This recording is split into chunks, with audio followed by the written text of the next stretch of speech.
بسم اللہ الرحمن الرحیم۔ رسول اللہ صلی اللہ تعالیٰ علیہ وسلم نے فرمایا، کیا میں تمہیں وہ کلمات نہ بتلاؤں کہ جب کسی شخص پر کوئی غم یا دنیا کی کوئی مصیبت ٹوٹے اور وہ ان کے ذریعے دعا کرے تو وہ مصیبت اٹھا لی جاتی ہے۔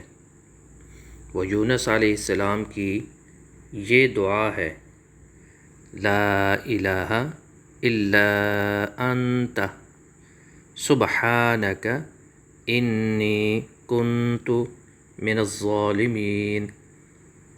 الہی، تیرے سوا کوئی معبود نہیں، تو پاک ہے، بے شک میں ظالموں میں ہو گیا۔ صحیح جامع۔ اللہ رب العزت ہم سب کو کہے سنے پر عمل کرنے کی توفیق عطا فرمائے۔ اگلی ویڈیو تک کے لیے دیجیے اجازت۔ اللہ حافظ۔